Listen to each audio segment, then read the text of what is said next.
Hello everyone. Today I'm going to do something different. Today we are going to read the Aeons chapter in the Databank. Now let's begin. Introduction. Aeons people know very little about the mysterious existence that dwells in the vast stellar seas. With the limitation of knowledge, intelligent life forms can only faintly discern that Aeons tread upon paths imperceptible to mortal beings and execute unfathomable powers via some form of belief. In the end, the Aeons became an embodiment of highly condensed concepts of philosophy through the word-of-mouth spread of their legends. If anyone finds themselves treading on the path of an Aeon, they will be inundated by a distant sensation, like being struck by a gaze from light years across the cosmos. Many believe that this is the only connection the Aeons and mortals can ever have. Actively, the trailblaze countless shooting stars streak across the night sky. If you can pick the right one, it will carry your wish to thousands of distant worlds.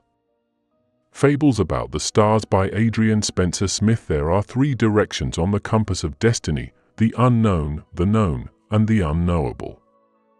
They can tolerate the unknown, but will never bow to the unknowable. Akivali left the isolated world of Pegana and continued to expand the unknown edges of the universe, trying to find an endpoint of the tree of existence.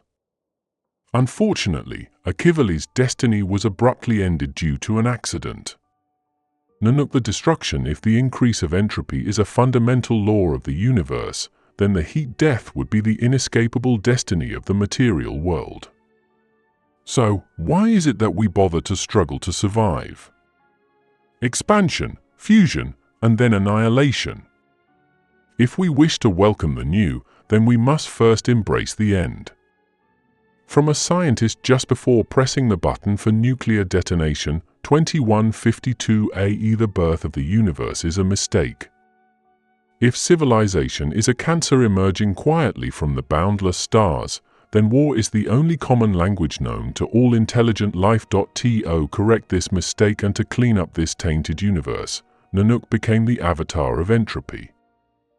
Land the hunt, with no end to hate and no boundaries to war. How much concern do you shoulder? With determined eyes and the arrow drawn, the rainbow arbiter needs not turn back hither. World's history as a mirror, Shinjo the Aeon known as the Rainbow Arbiter wanders endlessly between worlds to destroy the undead beings that once poisoned their homeworld. The cost of the hunt was never a consideration for Lan. There is often no difference between the salvation they offer and total destruction. Now's the erudition. If the truth of the universe is cruel and stale, would you still yearn for the answer to the ultimate question? Knowledge seekers know not how to judge, for their core is cold and unwavering, as are the ends of paths they set out to seek. Fables about the Stars by Adrian Spencer Smith. All things bear unanswered questions, and there is an answer to everything. The astral computer, originally meant to provide answers to the universe, ascended to Aeonhood, now hopes to understand the universe and solve all of its mysteries. The harmony of the world is in harmony and the stars shine bright. Praise the Lord! All are connected and the wind of blessing breathes across the lands. Odes of harmony, IA plural Aeon from multiple harmonious worlds. The glorious Zybe of thousand faces is chanting songs of joy and happiness. To battle the brutality of the laws of the universe. Intelligent life forms must discard their cowardly selfishness and the differences between individuals, fusing into one singular melody, to have the strong help the weak, and to protect life with death. 9. The nihility. You may gaze deep into the vast grandeur of the stars, but do not glance at the abyss of the void, for it holds nothing except for the ability to make mortals lose all reason and thought. Murone, Doctor of Chaos. The existence of nihility is a mystery itself. Their form, enshrouded by layers of mist. 9 Doesn't interact with the other Aeons. They believe that the ultimate fate of the multiverse is nothingness, and therefore worthless. Clip of the preservation. The philosopher gazes upon the stars, trying to find the ultimate goal of civilization: build a wall. A majestic voice echoed in his head. Build a wall. Fables About the Stars by Adrian Spencer Smith, the builder of the celestial comet wall, the subspace crystalline barrier, and the great attractor base. Followers call them the Amber Lord, one of the oldest and most tenacious Aeons, having survived the Dusk Wars. Aware of the imminence of their mortal enemies devouring, the Amber Lord forged a powerful light-years-long seal that would isolate and protect the living worlds. Aoshi the Abundant, the flowers share their petals without care, waiting for their inevitable withering destiny. The birds fly high in song, moving toward their inevitable crash and death. The streams flow rapidly with life in a direction where they inevitably run dry. Why must all things come to an end? There must be a miracle somewhere in the universe that can cure the disease known as finality. Life is too short by Anonymous ask with sentiment, and you shall receive. Yarosha is the nurturer of the people, the god of peace.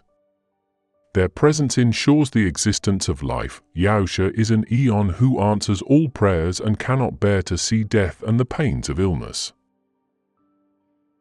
Ouroboros, the veracity insects are to birds, as hares are to wolves. The stars are to the black hole, as the worlds are to the veracity. World's history as a mirror, Shinjo the drinker of worlds, the unsatisfied devourer, the black hole with thought. They are an Aeon and a Leviathan at the same time. In the eyes of Ouroboros, life is a flickering fragment floating in the sea of void, destined to return to the darkness along with the stars which birthed them. This darkness is within the depths of their mouths. Aha, the elation, the erudition is a hunk of junk, the preservation is a fool, the hunt has no sense of humor, and the destruction is a lunatic. All the Aeons are as stubborn as they come. What a shame for Aha! A masked fool who is a self-proclaimed astronomy expert. The related one understands that only the wise and sentient possess the privilege of understanding joy. Neither the dusty rocks nor the distant stars can fathom the humor that life entails. A quest for formidable adversaries in games of strategy and activities to while away the time bears no winners or losers. Instead, a search for the kind of laughter that leaves one breathless will lead to the unexpected delights that uplift the soul toward divinity. Fully the remembranced time, the hardest working thief in the world. It keeps stealing away our present from us, and tossing it away in a warehouse named memory. Some are addicted to recuperating their losses. Others care not in the slightest. Life is too short by Anonymous. The purest memory in existence is the most tolerant. It records everything without disgust or preference. It selflessly preserves every fact and every enchanting gesture. It is a river formed from continuous life, a treasure built up out of eternal wisdom. Fully is the fish that swims back upstream. Fully is the key to this treasure vault. They sit in the center of the sanctuary, silently watching as the world tirelessly repeat the same mistakes over and again. Idrilla the beauty, there is beauty in a stretch of fabric, in the lines of a poem, and in a few notes in a song. Welcome to an era where the idea of beauty is absolutely worthless. How vulgar! How hopeless! How sad! Fashion Guide of the Cosmos chief editor, Micheline von Tarantino. Idrilla witnessed the ultimate meaning of the world's existence through the ever-changing view of the universe, known to the rest as the concept of beauty. The Aeon of beauty suddenly vanished one day. It was just as mysterious as when they first appeared. Taziranth, hurry and shut your doors and windows if shadows appear at the noontide horizon, for that is no early dusk but the hungering swarm. Fables About the Stars by Adrian Spencer Smith. Taziranth, also known as the Imperator Insectorum, the Sand King, and the creator of the swarm disaster. As the last member of the Coleoptera that rules the land, their path was ignited out of a desire born from loneliness. Taziranth metamorphosed into a self-duplicating horror, a torrent of infinite propagation. Taziranths rather, fluttered across the worlds until their advances were halted by fate. Mythos the enigmata to stop questioning is to ask pouring rain to relinquish its faith in the glittering stars.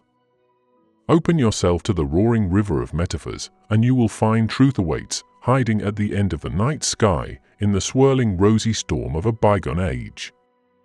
Sharon Layton, galactic laureate poet, self-proclaimed, "It is a fallacy that all things can be experienced and recognized. The living seek to produce prophesies of the unknown based on their limited grasp of order, but little do they know that the universe has no end and that the truth is but a fevered dream. To prevent the certainty that erudition brought about from destroying the possibilities championed by Mythos, Mythos conjured the fog of thought and the rain of sensation to reveal to the mortals the inexplicable truth through the four agents, morph, screen, riddle, and mirage. The equilibrium I stole away the golden weights, and felt proud of the ripple stirred up. The Aeon always sees right through my tricks, and the stars reset the balance to zero. Fables about the Stars by Adrian Spencer Smith. The chain of karma that mortals obsess over is nothing but a rough approximation of the complicated topology behind all things. Dissolved their will into the web of logic behind the universe's movement, maintaining the balance and stability of all things in perpetuity. Adventurous mortals tirelessly seek out flaws in this system, believing their intellect to be superior to that of the Aeon.